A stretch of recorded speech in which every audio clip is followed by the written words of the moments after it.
Hello everyone. अभी तक आपने गुनाहों का देवता भाग 2 में सुना कि चंदर पम्मी के घर टाइपिंग के लिए जाता है और ये लोग दोस्त बन जाते हैं। अब आगे। सुधा का कॉलेज बड़ा एकांत और खूबसूरत जगह बना हुआ था। दोनों ओर ऊंची सी मेड़ और बीच में से कंकड़ की एक खूबसूरत घुमावदार सड़क। दाईं ओर चने और गेहूं के खेत, बेर और सैतूत के झाड़ और बाईं ओर ऊंचे ऊंचे टीले और ताड़ के लंबे लंबे पेड़। शहर से काफ़ी बाहर देहात का सा नज़ारा और इतना शांत वातावरण लगता था कि यहाँ कोई उतल फुतल, कोई शोरगुल है ही नहीं। जगह इतनी हरी भरी कि दर्जों के कमरों के पीछे ही मौहा जुता था और लंबी लंबी घास की दोपहरिया के नीले फूलों की जंगली लताएं उलझी रहती थीं। और इस वातावरण ने अगर किसी पर सबसे ज़्यादा प्रभाव डाला था तो वह थी गेसु। उसे अच्छी तरह मालूम था कि बांस के झाड़ के पीछे किस चीज़ के फूल हैं। पुराने पीपर पर गिलोय की लतर चढ़ी है और करंदे के झाड़ के पीछे एक शाही की मांद है। नागफनी की झाड़ी के पास एक बार उसने एक लोमड़ी भी देखी थी। शहर के मशहूर रईस साबिर हुसैन कासमी की वह सबसे बड़ी लड़की थी। उसकी माँ, जिन्हें उसके पिता अदन से ब्याह कर लाए थे, शहर की मशहूर शायरा थी। हालांकि उनका दीवान छपकर मशहूर हो चुका था, मगर वह किसी भी बाहरी आदमी से कभी मिलती जुलती नहीं थी। उनकी सारी दुनिया अपने पति और अपने बच्चों तक सीमित थी। उन्हें शायराना नाम रखने का बहुत शौक था। अपनी दोनों लड़कियों का नाम उन्होंने गेसु और फूल रखा था और अपने छोटे बेटे का नाम हसरत। हाँ, अपने पतिदेव साबिर साहब के हुक्के से बेहद चिढ़ती थी और उनका नाम उन्होंने रखा था आतिश फिज़ा। घास, फूल, लतर और शायरी का शौक गेसु ने अपनी माँ से विरासत में पाया था। किस्मत से उनका कॉलेज भी ऐसा मिला जिसमें दर्जों की खिड़कियों से आम की शाखें झांका करती थीं। इसलिए हमेशा जब भी मौका मिलता था, क्लास से भागकर गेसु घास पर लेटकर सपने देखने की आदी हो गई थी। क्लास के इस महाविनिष्क्रमण और उसके बाद लतरों की छाह में जाकर ध्यान योग की साधना में उसकी एकमात्र साथिन थी सुधा। आम की घनी छाह में हरी हरी धूप में दोनों सिर के नीचे हाथ रखकर लेटी रहती और दुनिया भर की बातें करती। बातों में छोटी से छोटी और बड़ी से बड़ी किस तरह की बातें करती थी, यह वही समझ सकता है जिसने कभी दो अभिन्न सहेलियों की एकांत वार्ता सुनी हो। गालिब की शायरी से लेकर उनके छोटे भाई हसरत ने एक कुत्ते का पिल्ला पाला है, यह गेसु सुनाया करती थी। और शरद के उपन्यासों से लेकर यह कि उसकी मालिन ने गिलट का कड़ा बनवाया है, यह सुधा बताया करती थी। दोनों अपने अपने मन की बातें एक दूसरे को बता डालती थी और जितना भावुक, प्यारा, अनजान और सुकुमार दोनों का मन था, उतनी ही भावुक और सुकुमार दोनों की बातें। हाँ, भावुक सुकुमार दोनों ही थीं, लेकिन दोनों में एक अंतर था।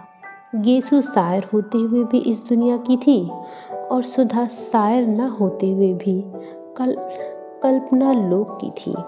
गेसु अगर झाड़ियों में से कुछ फूल चुनती तो उन्हें सूंघती, उन्हें अपनी चोटी में सजाती और उन पर चंद शेर कहने के बाद भी उन्हें माला में पिरोकर अपनी कलाई में लपेट लेती। सुधा लतरों के बीच में सिर रखकर लेट जाती और निर्निमेष पलकों से फूलों को देखती रहती और आंखों से न जाने क्या पीकर उन्हें उन्हीं के डालों पर फूलता हुआ छोड़ देती। गेसु हर चीज़ का उचित इस्तेमाल जानती थी। किसी भी चीज़ को पसंद करने या प्यार करने के बाद अब उसका क्या उपयोग है, क्रियात्मक यथार्थ जीवन में उसका क्या स्थान है, यह गेसु खूब समझती थी।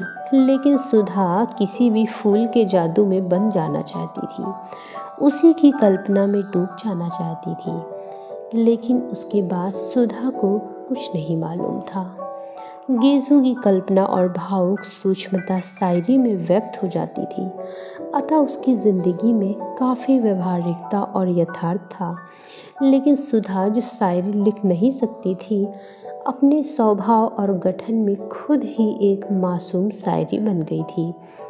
वह भी पिछले 2 सालों से तो सचमुच ही इतनी गंभीर, सुकुमार और भावनामयी बन गई थी कि लगता था कि सुर के गीतों से उसके व्यक्तित्व के रेशे बुन गए हैं।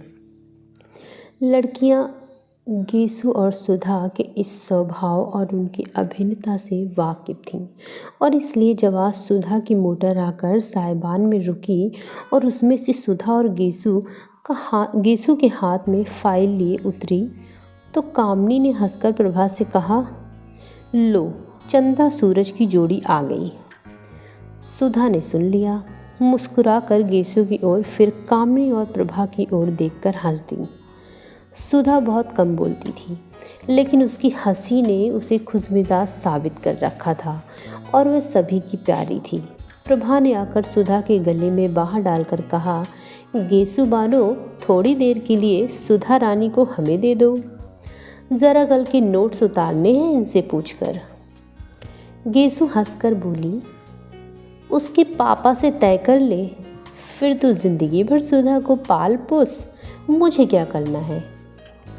जब सुधा प्रभा के साथ चली गई तो गेसु ने कामनी के कंधे पर हाथ रखा और कहा, कम्मो रानी, अब तो तुम ही हमारे हिस्से में पड़ी, आओ चलो, देखे लतर में कुंदरू हैं। कुंदरू तो नहीं, अब चने का खेत हरिया आया है, कम्मो बोली। गृह विज्ञान का पीरियड था और मिस उमालकर पढ़ा रही थी। बीच की कतार की एक बेंच पर कामनी, प्रभा, गेसु और सुधा बैठी थी। हिस्सा बाँट अभी तक कायम था, अतः कामनी के बगल में गेसु, गेसु के बगल में प्रभा और प्रभा के बाद बेंच के कोने पर सुधा बैठी थी। मिस उमालकर रोगियों के खान पान के बारे में समझा रही थी। मेज़ के बगल में खड़ी हुई, हाथ में एक किताब लिए हुए, उसी पर निगाह उगाए वह बोलती जा रही थी। शायद अंग्रेजी की किताब में जो कुछ लिखा हुआ था उसी का हिंदी में उल्था करके बोलती जा रही थी। आलू एक नुकसानदेह तरकारी है रोग की हालत में। वह खुश्क होता है, गर्म होता है और हजम मुश्किल से होता है। सहसा गेसु ने एकदम बीच से पूछा, गुरुजी, गांधी जी आलू खाते हैं या नहीं? सभी हंस पड़े। मिस उमालकर ने बहुत गुस्से से गेसु की ओर देखा और डांट कर कहा, why talk of Gandhi? I want no political discussion in class. Gandhi से क्या मतलब? मैं दर्जे में राजनीतिक बहस नहीं चाहती। इस पर तो सभी लड़कियों की दबी हुई हंसी फूट पड़ी। मिस उमालकर झल्ला गई और मेज पर किताब पटकते हुए बोली, साइलेंस। सभी चुप हो गए। उन्होंने फिर पढ़ाना शुरू किया। जिगर के रोगियों के लिए हरी तरकारियाँ बहुत फ़ायदेमंद होती हैं। लौकी, पालक और हर किस्म के हरे साग तंदुरुस्ती के लिए बहुत फ़ायदेमंद होते हैं। सहसा प्रभा ने कोहनी मारकर गेसु से कहा, ले फिर क्या है, निकाल चने का हरा साग, खा खा कर मोटे हो मिस उमालकर के घंटे में। गेसु ने अपने कुर्ते की जेब से बहुत सा साग निकाल कर कामनी और प्रभा को दिया। मिस उमालकर अब शक्कर के हानि लाभ बता रही थीं। लंबे रोग के बाद रोगी को शक्कर कम देनी चाहिए। दूध या साबूदाने में ताड़ की मिश्री मिला सकते हैं। दूध तो ग्लूकोज के साथ बहुत स्वादिष्ट लगता है। इतने में जब तक सुधा के पास साग पहुंचा ही था कि फौरन मिस उमालकर ने देख लिया। वह समझ गई ये शरारत गेसु की होगी। मिस गेसु, बीमारी की हालत में दूध काहे के साथ स्वादिष्ट लगता है? इतने में सुधा के मुंह से निकला, साग काहे के साथ खाएं? और गेसु ने कहा, नमक के साथ। नमक के साथ, मिस उमालकर ने कहा। बीमारी में दूध नमक के साथ अच्छा लगता है। खड़ी हो, कहाँ था ध्यान तुम्हारा? गेसु सन मिस उमालकर का चेहरा मारे गुस्से के लाल हो रहा था। क्या बात कर रही थी तुम और सुधा? गेसु सन। अच्छा, तुम लोग क्लास के बाहर जाओ और आज हम तुम्हारे गार्जियन को खत भेजेंगे। चलो जाओ बाहर। सुधा ने कुछ मुस्कुराते हुए प्रभा की ओर देखा और प्रभा हंस दी। गेसु ने देखा कि मिस उमालकर का पारा और भी चढ़ने वाला है तो वह चुपचाप किताब उठाकर चल दी। सुधा भी पीछे पीछे चल दी।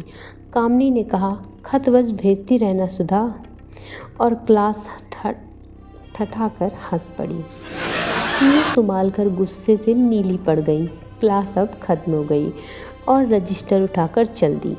गेसु अभी अंदर ही थी कि वह बाहर चली गई और उनके ज़रा दूर पहुंचते ही गेसु ने बड़ी अदा से कहा, बड़े बेआबरू होकर तेरे कूचे से हम निकले।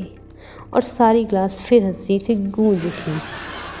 लड़कियां चिड़ियों की तरह फुर्र हो गईं और थोड़ी ही देर में सुधा और गेसु बैडमिंटन फील्ड के पास वाले छतनार पाकड़ के नीचे लेटी हुई थीं। बड़ी खुशनुमा दोपहरी थी। खुशबू से लदे हल्के हल्के झोंके गेसु की ओढ़नी और गरारे की सिलवटों से आँख मिचौली खेल रहे थे। आसमान में कुछ हल्के रुपहले बादल उड़ रहे थे और ज़मीन पर बादलों की सांवली छाएं दौड़ रही थीं। घास के लंबे चौड़े मैदान पर बादलों की छायाओं का खेल बड़ा मासूम लग रहा था।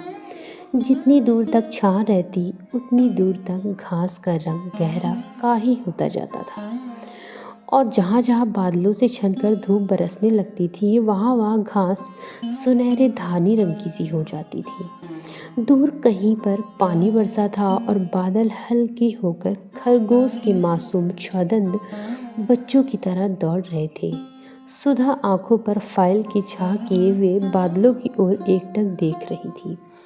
गेसु ने उसकी ओर करवट बदली और उसकी वेड़ी में लगे हुए रेशमी फीते को उंगली में उमेटते हुए एक लंबी सी सांस भरकर कहा, बादशाहों की मुअत्तर ख्वाबगाहों में कहाँ, वह मज़ा तो भीगी भीगी घास पर सोने में है।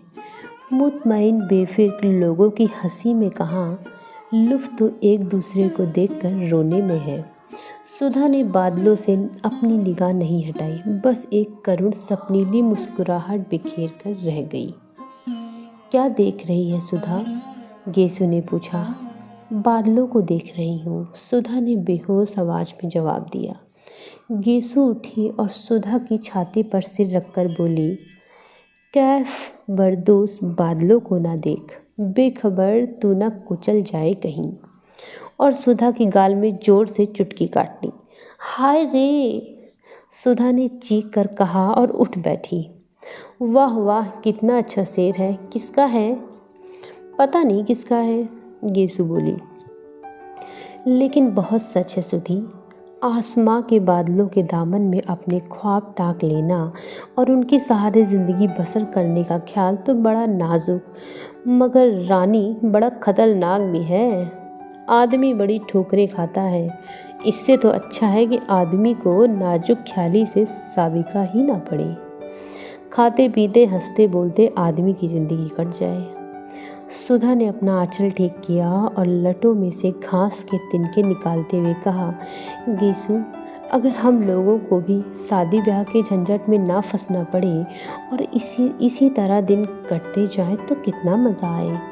हंसते बोलते पढ़ते लिखते घास में लेटकर बादलों से प्यार करते हुए कितना अच्छा लगता है। लेकिन हम लड़कियों की ज़िंदगी भी क्या, मैं तो सोचती हूँ गेसु, कभी ब्याह ही न करूँ। हमारे पापा का ध्यान कौन रखेगा? गेसु थी थोड़ी देर तक सुधा की आंखों में आंखें डालकर शरारत भरी निगाहों से देखती रही और मुस्कुराकर बोली, अरे अब ऐसी भोली भी नहीं हो रानी तुम। ये सबाब, ये उठान और ब्याह नहीं करेगी, जोगन बनेगी। अच्छा चल हट बेशरम कहीं की, खुद ब्याह करने की ठान चुकी है तो दुनिया भर को क्यों तोहमत लगाती है।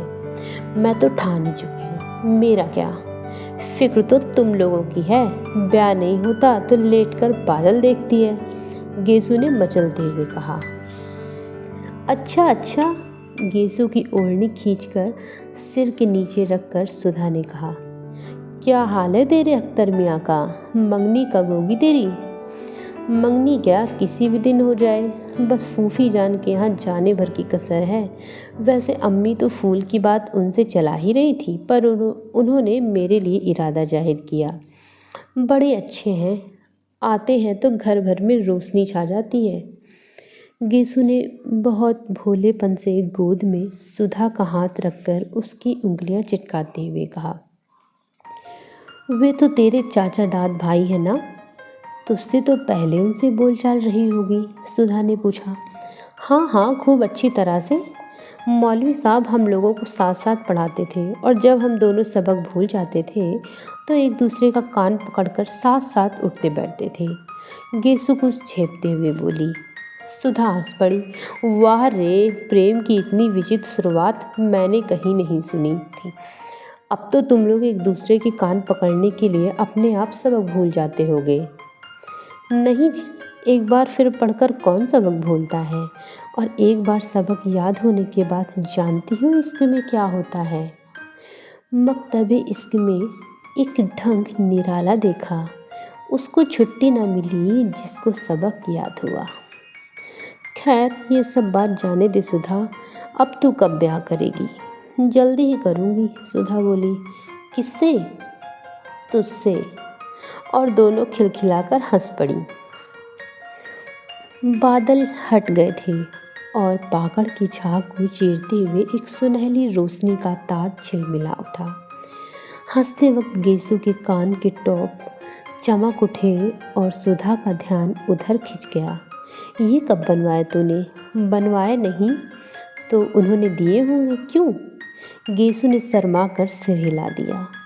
सुधा ने उठकर हाथ से छूते हुए कहा, कितनी सुंदर कमल है। वाह, क्यों गेसु, तूने सचमुच के कमल देखे हैं? ना, मैंने देखे हैं। कहाँ? असल में 5-6 साल पहले तक तो मैं गांव में रहती थी ना। ऊंचा हार के पास एक गांव में मेरी बुआ रहती है ना। बचपन से मैं उन्हीं के पास रहती थी। पढ़ाई की शुरुआत मैंने वहीं की और 7वीं तक वहीं पढ़ी। तो वहाँ मेरे स्कूल के पीछे के पोखरे में बहुत से कमल खिलते थे। रोज़ शाम को मैं भाग जाती और तालाब में घुसकर कमल तोड़ती और घर से बुआ का एक लंबा सा सोटा लेकर गालियाँ देती हुई आती थी मुझे पकड़ने के लिए। जहाँ वह किनारे पर पहुँचती तो मैं कहती, अभी डूब जाएंगे बुआ, अभी डूबे। तो बहुत रबड़ी मलाई की लालच देकर वह मिन्नत करती, निकल आओ, तो मैं निकलती थी। तुमने तो कभी देखा नहीं होगा हमारी बुआ को। ना, तूने कभी दिखाया ही नहीं। इधर बहुत दिनों से आई ही नहीं वे। आएंगी तो दिखाऊंगी तुझे। और उनकी एक लड़की है, बड़ी प्यारी, बहुत मज़े की है। उसे देखकर तो तुम उसे प्यार करोगी। वो तो अब यहीं आने वाली है, अब यहीं पढ़ेगी। किस दर्जे में पढ़ती है? प्राइवेट विदेशों में बैठेगी इस साल। खूब गोल मटोल और हंसमुख है, सुधा बोली। इतने में घंटा बोला और गेसु ने सुधा के पैर के नीचे दबी हुई अपनी ओढ़नी खींची। अरे, अब आखिरी घंटे में जाकर क्या पढ़ोगी? हाजिरी कट ही गई थी। अब यहीं बैठो, यहीं बातचीत करें, आराम करें, सुधा ने अलसाए स्वर में कहा और खड़ी होकर एक मदमाती हुई अंगड़ाई ली। गेसु ने हाथ पकड़कर उसे बिठा लिया और बड़ी गंभीरता से कहा, देखो, ऐसी अड़सोही अंगड़ाई न लिया करो, इससे लोग समझ जाते हैं कि अब बचपन करवट बदल रहा है। धत, बेहद झेप कर और फाइल में मुंह छिपाकर सुधा बोली। लो, तुम मजाक समझती हो। एक शायर ने तुम्हारी अंगड़ाई के लिए कहा है। कौन ये ले रहा है अंगड़ाई, आसमानों को नींद आती है। वाह, सुधा बोली। अच्छा गेसु, आज बहुत से शेर सुनाओ। सुनो। एक विदाई तीरगी और ख्वाबे कायनात, डूबते जाते हैं तारे, भीगती जाती हैं रात। पहली लाइन का क्या मतलब है? सुधा ने पूछा। रिदाए तीरगी के माने हैं अंधेरे की चादर और ख्वाबे कायनात के माने हैं जिंदगी का सपना। अब फिर से सुनो। एक रिदाए तीर की और खाबे कायनात, डूबते जाते हैं तारे, भीगती जाती है रात। ओ वाह, कितना अच्छा है। अंधकार की चादर है, जीवन का स्वप्न है, तारे डूबते जाते हैं, रात भीगती जाती है। गेसु उर्दू की शायरी बहुत अच्छी थी। तू तो खुद उर्दू क्यों नहीं पढ़ लेती? गेसु ने कहा। चाहती तो बहुत हूँ पर निभ नहीं पाता। किसी दिन शाम को आओ, सुधा तो अम्मी जान से तुझे शेर सुनवाएं। यह ले तेरी मोटर तो आ गई। सुधा उठी, अपनी फाइल उठाई। गेसु ने अपनी ओढ़नी झाड़ी और आगे चली। पास आकर उचक कर अपने प्रिंसिपल का रूम देखा, वह खाली था।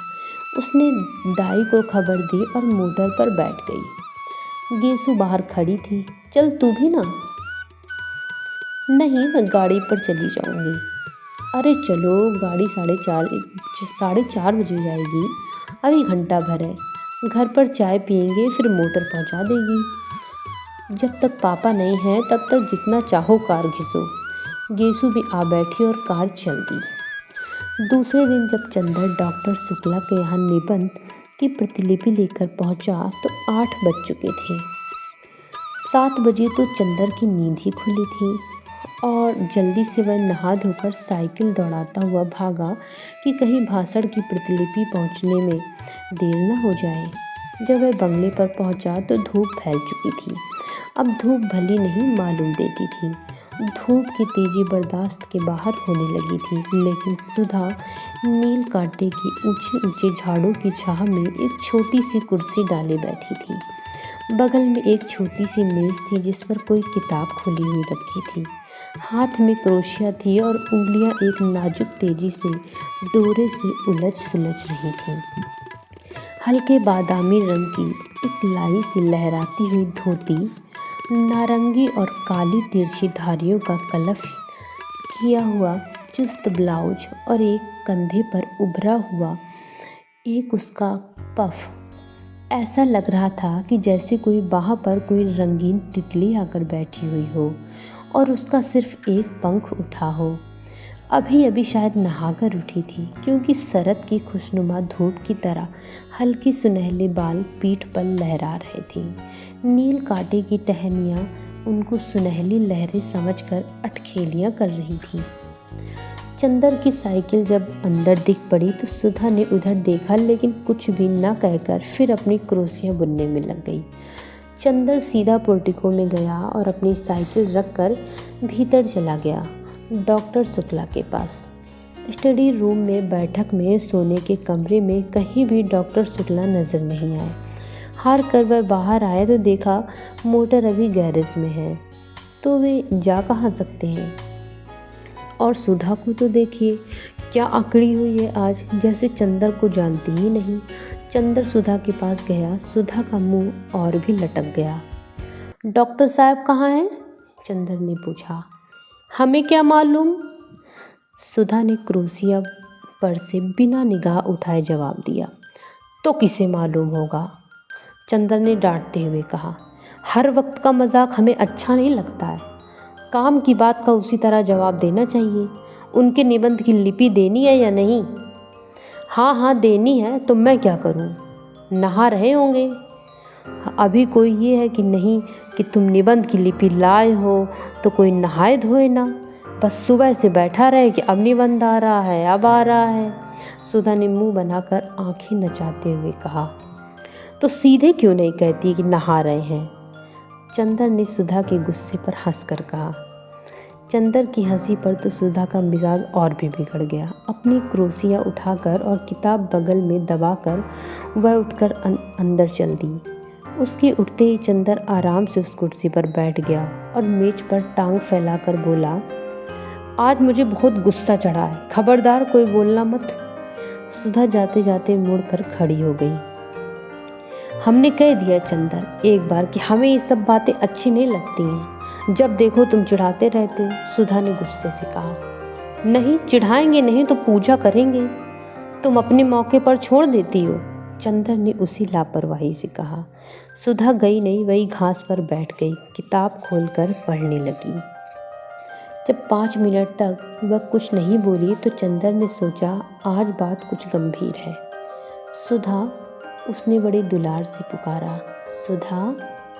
सुधा ने कुछ नहीं कहा, मगर 2 बड़े बड़े आंसू टप से नीचे किताब पर गिर गए। अरे क्या बात है सुधा, नहीं बताओगी? कुछ नहीं, बता दो, तुम्हें हमारी कसम है। कल शाम को तुम आए नहीं, सुधा रोनी आवाज में बोली। बस इस बात पर इतनी नाराज हो पागल? हाँ, इस बात पर इतनी नाराज हूँ। तुम आओ चाहे 1000 बार ना आओ, इस पर हम क्यों नाराज होंगे? बड़े कहीं के आए, नहीं आएंगे तो जैसे हमारा घर बार नहीं है, अपने को जाने क्या समझ लिया, सुधा ने चिढ़कर जवाब दिया। अरे तो तुम ही तो कह रही थी भाई, चंदर ने हंसकर कहा। तो बात पूरी भी सुनो। शाम को गेसू का नौकर आया था, उसके छोटे भाई हसरत की सालगिरह थी। सुबह सुबह कुरान खानी होने वाली थी और उसकी माँ ने बुलाया था, तो गई क्यों नहीं? गई क्यों नहीं, किससे पूछ कर जाती? आप तो इस वक्त आ रहे हैं जब सब खत्म हो गया, सुधा बोली। तो पापा से पूछ के चली जाती, चंदर ने समझा कर कहा। और फिर गेसू के यहाँ तो यूँ अक्सर ही जाती हो तुम। तो आज तो डांस भी करने के लिए कहा था उसने, फिर बाद में तुम कहते कि सुधा तुम्हें ये नहीं करना चाहिए, वो नहीं करना चाहिए, लड़कियों को ऐसे रहना चाहिए, वैसे रहना चाहिए, और बैठ के उपदेश पिलाते और नाराज होते। बिना तुमसे पूछे हम कहीं सिनेमा, पिकनिक, जलसों में कहीं गए हैं कभी? और फिर आंसू टपक पड़े। पगली कहीं की, इतनी सी बात पर रोना क्या? किसी के हाथ कुछ उपहार भेज दो और फिर किसी मौके पर चली जाना। हाँ चली जाना। तुम्हें कहते क्या लगता है, गेसू ने कितना बुरा माना होगा? सुधा ने बिगड़ते हुए ही कहा। इम्तिहान आ रहा है, फिर कब जाएंगे? कब है इम्तिहान तुम्हारा? चाहे जब हो, मुझे पढ़ाने के लिए कहा किसी से? अरे भूल गए। अच्छा आज देखो कहेंगे। कहेंगे नहीं, आज दोपहर को बुला लाइए, वरना हम सब किताबों में लगाए देते हैं आग, समझेगी नहीं? अच्छा आज दोपहर को बुला लाएंगे, ठीक। अच्छा याद आया, बिसरिया से कहूँगा तुम्हें पढ़ाने के लिए, उसे रुपए की ज़रूरत भी है। चंदर ने छुटकारे का कोई रास्ता पाकर यही कह दिया। आज दोपहर को ज़रूर से, सुधा ने फिर आंखें नचाकर कहा। लो पापा आ गए नहाकर, जाओ। चंदर उठा और चल दिया। सुधा उठी और अंदर चली गई। डॉक्टर शुक्ला हल्के सांवले रंग के जरा स्थूल काय से थे। बहुत गंभीर अध्ययन और अध्यापन और उम्र के साथ साथ उनकी नम्रता भी और बढ़ती जा रही थी। लेकिन वे लोगों से मिलते जुलते कम थे। व्यक्तिगत दोस्ती उनकी किसी से नहीं थी, लेकिन उत्तर भारत के प्रमुख विद्वान होने के नाते कॉन्फ्रेंसों में, मौखिक परीक्षाओं में, सरकारी कमेटियों में वे बराबर बुलाए जाते थे और इसमें प्रमुख दिलचस्पी से हिस्सा लेते थे। लेकिन ऐसी जगहों में चंदर अक्सर उनका प्रमुख सहायक रहता था और इसी नाते चंदर भी प्रांत के बड़े बड़े लोगों से परिचित हो गया था। जब वह एमए पास हुआ था तब से फाइनेंस विभाग में उसे कई बार ऊंचे पदों का ऑफर आ चुका था, लेकिन डॉक्टर शुक्ला इसके खिलाफ थे। वे चाहते थे कि पहले वह रिसर्च पूरी कर ले, संभव हो तो विदेश हो आए, तब चाहे कुछ काम करे। अपने व्यक्तिगत जीवन में डॉक्टर शुक्ला अंतर विरोधों के व्यक्ति थे।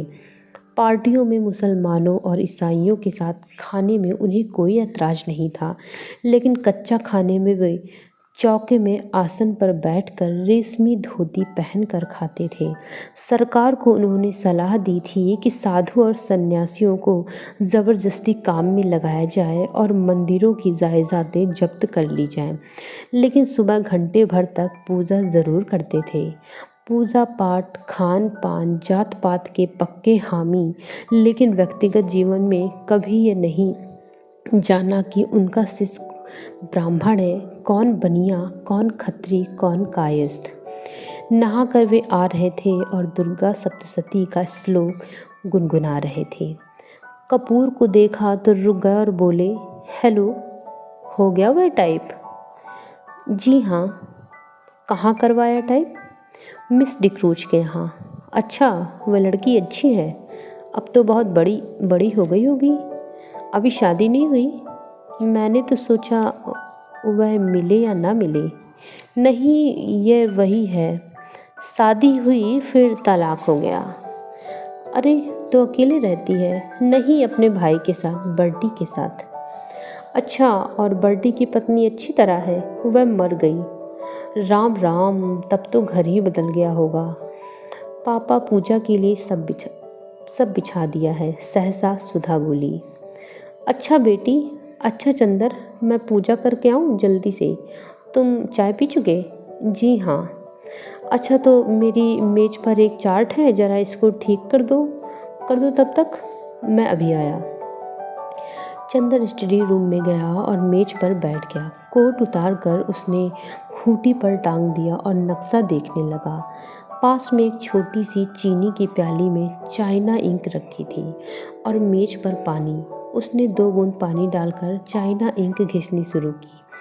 इतने में सुधा कमरे में दाखिल। ए सुनो, उसने चारों ओर देखकर बड़े सशंकित स्वरों में कहा, फिर झुककर चंदर के कान के पास मुंह लगाकर कहा, चावल की नान खटाई खाओगे? ये क्या भला है? चंदर ने इंक घिसते घिसते पूछा। बड़ी अच्छी चीज़ होती है, पापा को बहुत अच्छी लगती है। आज हमने सुबह अपने हाथ से बनाई थी। ए, खाओगे? सुधा ने बड़े दुलार से पूछा। ले आओ, चंदर ने कहा। ले आए हम। लो। और सुधा ने अपने आंचल में लिपटी हुई 2 नान खटाई निकाल कर मेज पर रख दी।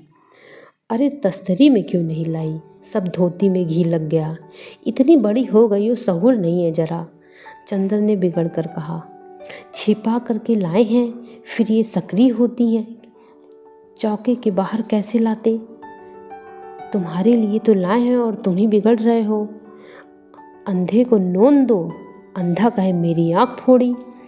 सुधा ने मुंह बनाकर कहा। खाना है कि नहीं? हाथ में तो हमारी स्याही लगी है, चंदर बोला। हम अपने हाथ से नहीं खिलाएंगे, हमारा हाथ झूठा हो जाएगा। और राम राम, पता नहीं तुम कितने रेस्टोरेंट में मुसलमान के साथ हाथ से खाती होगी। थू थू। चंदर हंस पड़ा सुधा की इस बात पर और उसने पानी में हाथ डुबोकर बिना पूछे सुधा के आंचल में हाथ पोंछ दिए, स्याही के, और बेतकल्लुफी से नान खटाई उठाकर खाने लगा। बस अब धोती का किनारा रंग दिया और यही पहनना है हमें दिन भर, सुधा ने बिगड़ कर कहा। खुद नान खटाई छिपा कर लाई हो और घी लग गया तो कुछ नहीं, और हमने स्याही पोंछ दी तो बिगड़ गया, तो मुंह बिगड़ गया, चंदर ने मैपिंग पेन में इंक लगाते हुए कहा। हाँ, अभी पापा देखें तो बिगड़े की धोती में घी स्याही सब लगाए रहती हो, तुम्हें क्या? और उसने स्याही लगा हुआ छोर कसकर कमर में खोस लिया। छी, वही घी से तर छोर कमर में खोस लिए, गंदी कहीं की, चंदर ने चार्ट की लाइनें ठीक करते हुए कहा। गंदी है तो तुमसे मतलब? और मुंह चिढ़ाते हुए सुधा कमरे से बाहर चली गई।